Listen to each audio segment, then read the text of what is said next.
नमस्कार विद्यार्थी मित्रांनो, ज्ञानदीप अकॅडमीच्या ऑनलाईन प्लॅटफॉर्मवरती आपलं सर्वांचं स्वागत आहे।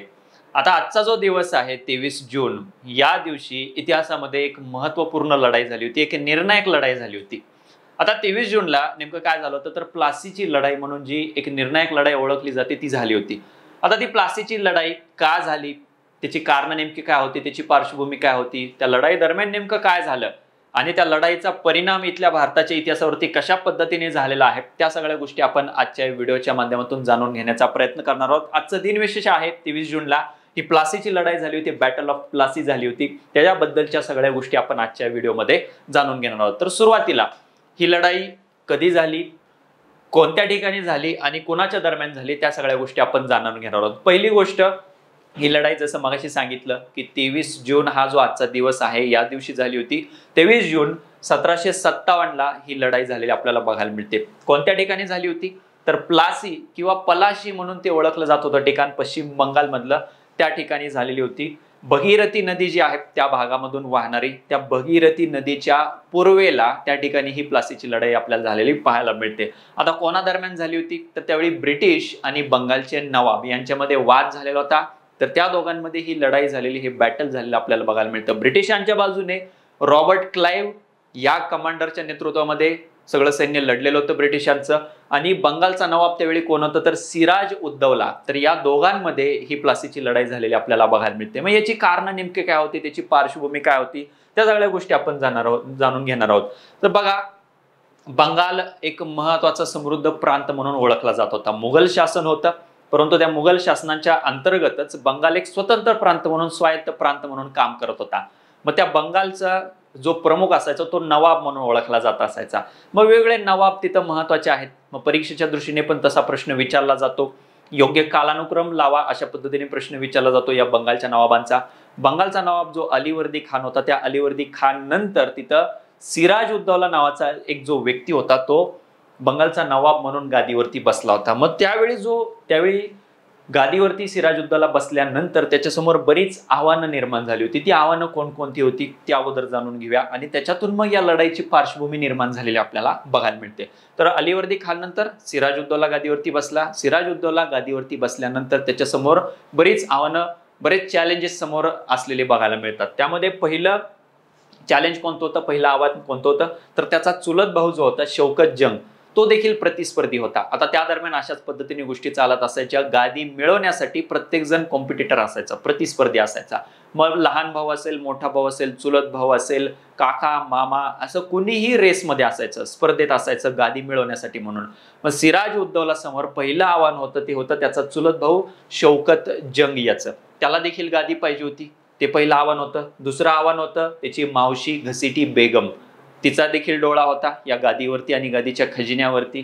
तिसरं आव्हान होतं त्याचं जे सैन्य होतं बंगालचं, त्या नवाबाचं, त्या सैन्याचा सेनापती होता मीर जाफर नावाचा, जो बंडखोरी करण्याच्या तयारीमध्ये होता। यासारखी सगळी आव्हानं त्याच्यासमोर होती। या व्यतिरिक्त त्याच्या दरबारामध्ये जे काम करणारे इतर प्रतिष्ठित व्यक्ती होते, दरबारामधले प्रतिष्ठित व्यक्ती असतील किंवा बंगालच्या भागातले, बंगालच्या प्रांतातले प्रतिष्ठित व्यक्ती असतील, ते देखील त्याच्या विरोधात होते। त्याच्यामध्ये जगत सेठ होते, ओमेचंद होते, राय वल्लभ, राय दुर्लभ आणि इतर सगळे जे प्रतिष्ठित व्यक्ती होते बंगाल भागातले, त्या सगळ्यांचा एक प्रबळ गट होता जो सिराज उद्दौलाला विरोध करत होता, गादीवरती बसण्यापासून त्याला विरोध करत होता। मग सिराजने त्यावेळी नेमकं काय केलं, हे जी सगळी आव्हानं त्याच्यासमोर उभी राहिली होती ती एक एक करून त्या आव्हानांचा त्यांनी सामना करायचा निर्णय घेतला। पहिल्यांदा त्यांनी काय केलं, त्याचा जो चुलत भाऊ होता शौकत जंग, ज्याला देखील गादी पाहिजे होती, त्याला पहिल्यांदा त्यांनी युद्धभूमीमध्ये हरवलं आणि त्याचा खून करून टाकला। त्यानंतर घसीटी बेगम, त्यांना काय केलं, ज्या बंगालच्या प्रांताचा मोठा खजिन्याचा भाग घसीटी बेगमला देऊन टाकला आणि त्यांना शांत केलं। त्याच्यानंतर सैन्याचा जो बंडखोर सेनापती होता मीर जाफर, त्याला काढून टाकलं आणि त्याच्याऐवजी दुसरा सेनापती तिथं आणून त्याची नेमणूक केली। त्या पद्धतीने एक एक आव्हान तो तिथलं जे आहे ते तो दूर करू लागला आणि स्वतःची जी पोझिशन होती, गादीचं जे स्वतःचं स्थान होतं ते आणखी तो भक्कम करू लागला। परंतु मग या व्यतिरिक्त देखील बऱ्याच गोष्टी तिथं घडत गेल्या, ज्या सगळ्या या लढाईसाठी पार्श्वभूमी म्हणून निर्माण झालेल्या बघायला मिळतात। आता जनरली काय झालं होतं, ब्रिटिश ज्यावेळी इथं सुरुवातीला व्यापारी बनून आले, ते व्यापारी बनून आले, त्यांनी कारखाने त्यांचे स्थापन केले, आणि त्याच्या माध्यमातून त्यांनी वेगवेगळ्या भागामध्ये वेगवेगळ्या प्रांतामध्ये जे तिथले प्रमुख असतील, मग इथं नवाब असतील, मुघल शासक असेल, या सगळ्या प्रमुखांकडून त्यांनी वेगवेगळे विशेष अधिकार प्राप्त करायला सुरुवात केली होती. प्रिव्हिलेजेस म्हणून ते ओळखले जात असायचे. व्यापाराचे विशेष अधिकार म्हणजे नेमकं काय असायचं? एखादी वस्तू आहे, फॉर एक्झाम्पल मीठ असेल, कापूस असेल, नीळ असेल, यासारख्या उत्पादनांचा व्यापार फक्त ब्रिटिशच करणार, बाकी कोणीही करायचं नाही. बाकी कोणालाही ते पाहिजे असेल उत्पादन तर त्यांनी ब्रिटिशांकडेच जायचं. याला विशेष अधिकार म्हणायचे. व्यापाराचे विशेष अधिकार, प्रिव्हिलेजेस. अशा पद्धतीने विशेष अधिकार त्यांनी वेगवेगळ्या प्रदेशातून त्या प्रदेशाच्या प्रमुखांकडून मिळवून घेतले होते. तशाच पद्धतीचे विशेष अधिकार त्यांना बंगाल प्रांतामध्ये देखील मिळालेले होते. त्या सगळ्या व्यापाराच्या विशेष अधिकारांचा मोठ्या प्रमाणात गैरवापर करायला ब्रिटिशांनी सुरुवात केली होती. म्हणजे ब्रिटिश नेमकं काय करायचे? कापसाचं उदाहरण घेऊ. कापूस फक्त ब्रिटिशांकडूनच घ्यायचा. विशेष अधिकार म्हणजे काय? खूप कमी शुल्क त्यांना तिथल्या प्रशासकाला द्यावं लागत असायचं. त्या बदल्यामध्ये, त्या विशेष अधिकारांच्या बदल्यामध्ये त्यांना काहीतरी आर्थिक मोबदला द्यावा लागायचा तिथल्या प्रमुखाला. ते द्यायचे. ती रक्कम खूप कमी असायची, एकदम नॉमिनल ती प्राइस असायची. मग ती किंमत त्यांनी द्यायची. परंतु मग त्या कापसाच्या उत्पादनातून, व्यापारातून ते खूप मोठा नफा कमवायचे. इतर जे छोटे मोठे व्यापारी असतील त्यांना ते खूप जास्त किमतीने, खूप जास्त पटीने ते सगळे माल विकायचे. परंतु इकडं मात्र या शासकांना, या नवाबाला बंगालच्या खूप कमी त्याचा रेव्हेन्यू, खूप कमी महसूल त्याचा ते देत असायचे. त्या पद्धतीने त्यांनी मग त्या सगळ्या विशेष अधिकारांचा गैरवापर करायला सुरुवात केली होती. मग या गोष्टी बंगालच्या सगळ्याच नवाबांना खटकत चालल्या होत्या. त्याबद्दल त्यांच्या मनामध्ये रोष निर्माण होत चालला होता. परंतु मग सिराजउद्दौलाने त्याच्या विरोधात भूमिका घ्यायचा निर्णय घेतला होता. यामुळे काय होत होतं? महसूल मोठ्या प्रमाणात बुडत होता. नवाबाची जी, त्या बंगाल प्रांताची जी आर्थिक स्थिती होती त्याच्यावरती विपरीत परिणाम व्हायला सुरुवात झाली होती. सिराजउद्दौलाला ती गोष्ट पटेनाशी झाली. त्यांनी काय केलं? त्यांनी मग ब्रिटिशांच्या विरोधात भूमिका घ्यायचा निर्णय घेतला. आणखी ब्रिटिशांनी काय केलं? युद्धाची पार्श्वभूमी कशामुळे तयार झाली? त्यापैकी हे पहिलं कारण आहे की महसूल बुडत चालला. जे विशेष अधिकार दिलेले आहेत व्यापाराचे, त्याचा गैरवापर त्यांच्याकडून केला जात होता. ब्रिटिशांनी नंतर काय केलं? नवाबाची परवानगी न घेता त्या भागातली कलकत्ता, त्या ठिकाणी त्यांची जी वसाहत होती त्याला तटबंदी करून घेतली. त्याचं फोर्टिफिकेशन करून घेतलं त्या सेटलमेंटचं. त्या वसाहतीला सगळी तटबंदी बांधून घेतली. तिथं पण नवाबाला राग आला की माझी परवानगी घेतली नाही, माझ्या परवानगीच्या व्यतिरिक्त तटबंदी तिथं बांधून घेतली.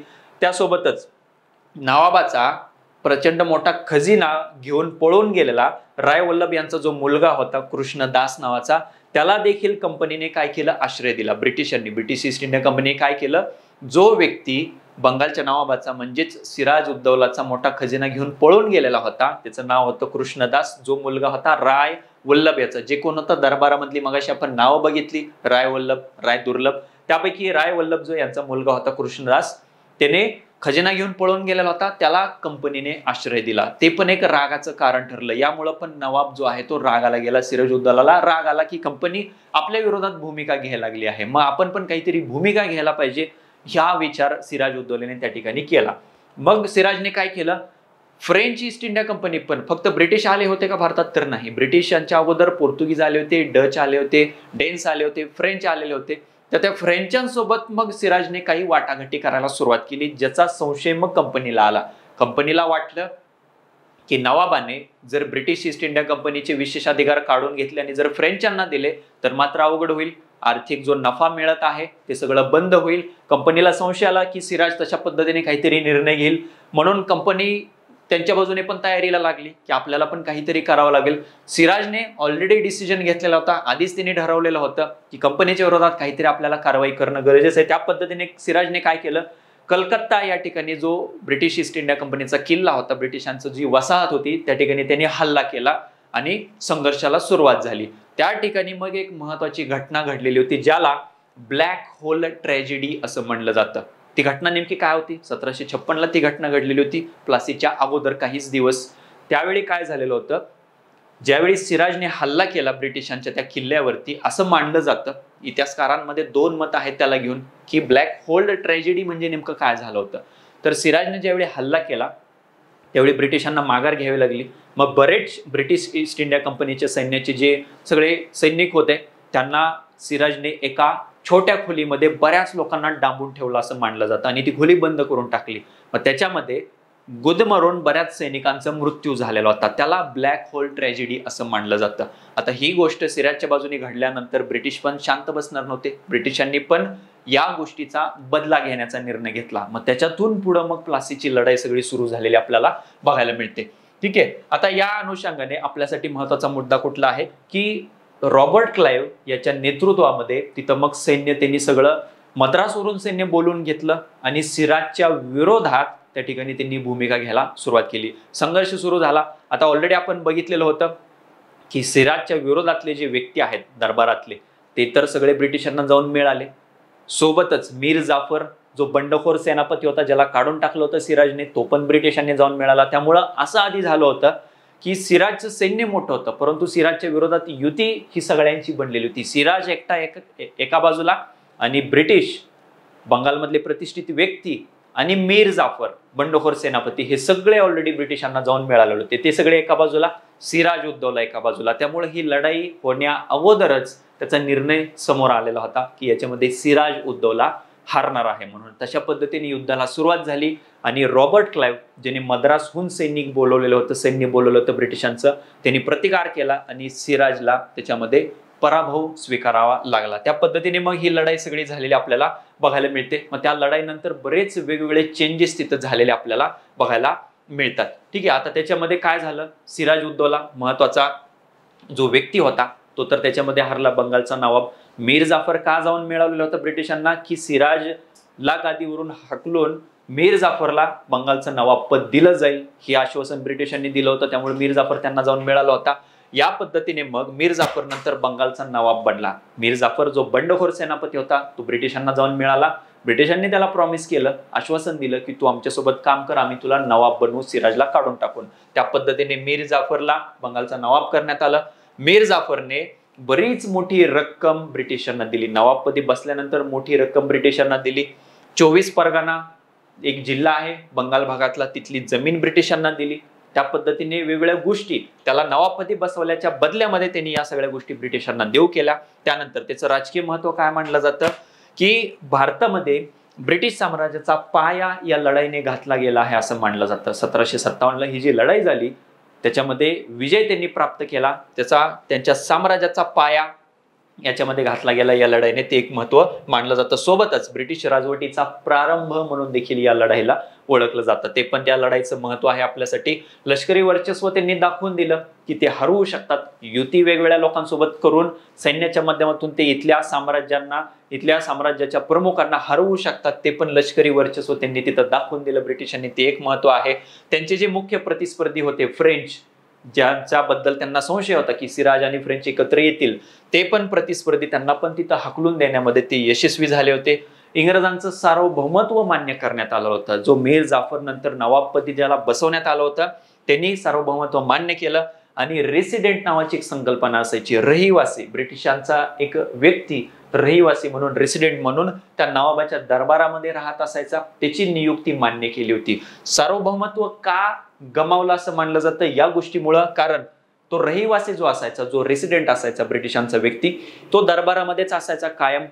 त्याच्याकडून सगळ्या त्या दरबारातल्या कारभारावरती लक्ष ठेवलं जात असायचं. मग त्याचा सल्ला घेणं बंधनकारक असायचं. कुठल्याही इतर युरोपियन सत्तेसोबत जरी व्यवहार करायचा असेल, व्यापार करायचा असेल तर त्या रहिवासीची परवानगी घेणं बंधनकारक केलेलं होतं. त्यामुळं मग सार्वभौमत्व पूर्णतः गमावलेलं होतं. स्वतःची निर्णय घेण्याची जी स्वायत्तता होती ती पूर्णतः गमावली होती. ते एक महत्व मानलं जातं या प्लासीच्या लढाईचं. ती एक गोष्ट महत्वाची आहे. ठीक आहे, त्यानंतर सगळ्या गोष्टी मग तिथं झालेल्या आपल्याला बघायला मिळतात. रेसिडेंट असेल त्या सगळ्या गोष्टी तिथं झालेल्या बघायला मिळतात. त्यामुळे मग ब्रिटिशांच्या इथल्या वर्चस्व स्थापनेमध्ये या प्लासीच्या लढाईचं महत्व असलेलं बघायला मिळतं, ज्याने त्यांनी लष्करी वर्चस्व दाखवलं, राजकीय वर्चस्व प्रस्थापित केलं आणि सार्वभौमत्व इथल्या साम्राज्यांनी सगळं इथलं हरवत गेलं होतं. त्यामुळं ती एक महत्वपूर्ण आणि निर्णायक लढाई मानली जाते या सगळ्या भारताच्या इतिहासातली. आजचा जो दिवस आहे 23 जून, याच दिवशी ती लढाई लढली गेली होती. त्यामुळे आपण ते दिनविशेष आजच्या दिवसाच्या या व्हिडिओच्या माध्यमातून ते कव्हर केलेलं आहे. तर या आजच्या सेशनमध्ये इथेच थांबतोय. भेटूयात नंतरच्या सेशनमध्ये अशाच एका दिनविशेषला घेऊन. धन्यवाद.